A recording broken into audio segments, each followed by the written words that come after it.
सम्राट कहानी टीवी। एक समय की बात है, भारत में एक राजा रहता था। वे अपने आप को बड़ा ही सुंदर समझता था और उसे अपने ऊपर बहुत घमंड था। वह घंटों अपने आप को शीशे में देखकर अपना समय गुजारा करता था और हमेशा सोचा था कि इस पूरे संसार में उसके जैसा सुंदर राजा कहीं भी नहीं है।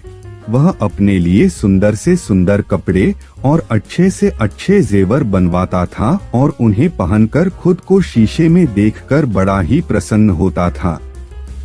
उस राजा की सारी प्रजा उससे बड़ी परेशान हो गई थी, क्योंकि वह प्रजा की समस्याओं को सुनने के बदले प्रजा से यह पूछा करता था कि वह कैसा लग रहा है, और हर दिन एक से बढ़कर एक नए नए बालों के स्टाइल बनाकर दरबार में आया करता था, जिसके कारण उसके कान पूरी तरह से उसके बालों और जेवरों से ढके रहते थे और प्रजा की बात उस तक नहीं पहुंच पाती थी।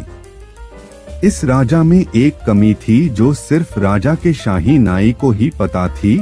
वह बात यह थी कि राजा के कान बिल्कुल गधे के कान जैसे थे और इसके कारण वह अपने तरह तरह के बालों की स्टाइल बनाकर अपने कानों को छुपाता रहता था। शाही नाई का नाम मंगू था। मंगू अपने परिवार के साथ जंगल के किनारे एक छोटी सी झोपड़ी में रहता था। उसके साथ उसकी पत्नी भी रहती थी, जिसका नाम था गंगा। मंगू को हमेशा यह डर लगा रहता था कि अगर उसने यह बात किसी को बता दी कि राजा के कान देखने में बिल्कुल गधे के कान की तरह है, तो राजा उसे जान से मरवा देगा और अगर उसे नाई के पद से हटा दिया गया तो वह अपने परिवार का पालन पोषण भी नहीं कर पाएगा, क्योंकि मंगू को राजा के सिवा किसी और से मिलने जुलने का या उसके बाल काटने का भी अधिकार नहीं दिया गया था। राजा के बाल काटने के बाद वे चुपचाप अपनी पत्नी के साथ गांव के किनारे जंगल में बनी अपनी छोटी सी झोपड़ी में रहता था। मंगू इस डर से कि कहीं उसके मुंह से यह बात निकल ना जाए राजा के कान गधे की तरह है। वह खुद भी किसी से नहीं मिलता था, यहाँ तक कि यह बात छुपाते वह न ठीक से सो पाता था, न ही खाना खा पाता था।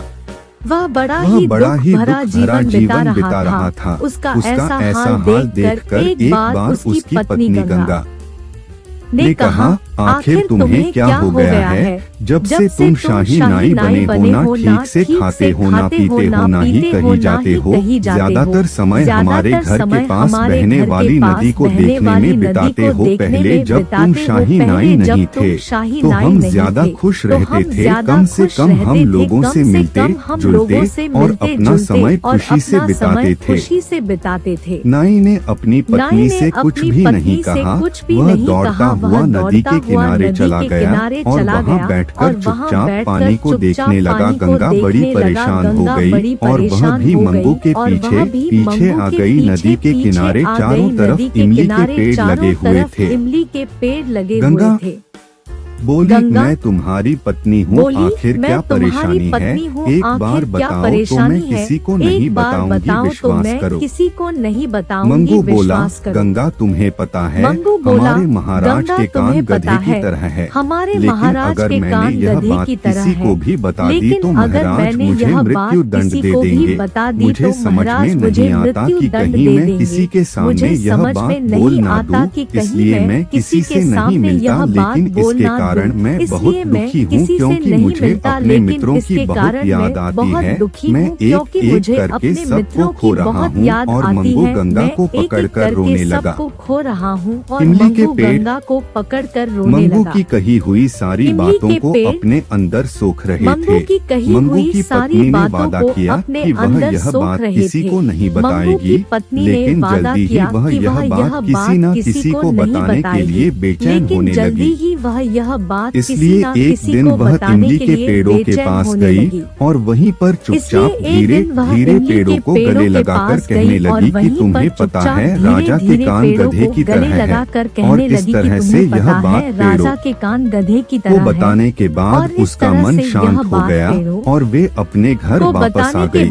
उसका मन कुछ ही दिनों में शाही उत्सव आ गया और ड्रम बजाने वाले अपने अपने ड्रम लेकर महल के चारों तरफ खड़े हो गए और जोर जोर से ड्रम बजाने लगे। लेकिन यह क्या हुआ कि ड्रमों और जोर जोर से के ड्रम अंदर बजाने से लगे, एक ही लेकिन यह आवाज क्या हुआ आने कि लगी, ड्रमों राजा के कान गधे के अंदर से एक की ही तरह है, आवाज आने राजा लगी, के राजा कारण के गधे कान की तरह है, राजा के कारण गधे की तरह राजा है। के कारण गधे की तरह है। राजा यह राजा के सुनकर कारण बहुत डर गधे की गया तरह है। और उसने तुरंत ही शाही राजा नाई यह को बुलाया। सुनकर बहुत डर मंगू गया और उसने ने तुरंत राजा ही को शाही सारी नाई को बात बुलाया। बताई और मंगू कहा कि उसने ने यह राजा बात को इमली के सारी पेड़ों बात सिवाय बताई किसी और को कहा नहीं कि कही। उसने यह बात इमली राजा के ने ड्रम पेड़ों सिवाय किसी को बजाने नहीं कही। वालों को बुलाया और राजा उनसे ने पूछा। ड्रम राजा को सारी सच्चाई बजाने का पता वालों चल को गया। बुलाया वे जान और गया उनसे कि पूछा। उसकी राजा को सच्चाई को सारी पेड़ों सच्चाई का पता चल ने गया। वे अपने जान अंदर गया कि सोख उसकी लिया और सच्चाई जब को उसे पेड़ों ड्रम बनाया गया ने तो ड्रम अपने की अंदर लकड़ियों सोख से यह लिया और आवाज जब उसे निकलने ड्रम लगी। बनाया गया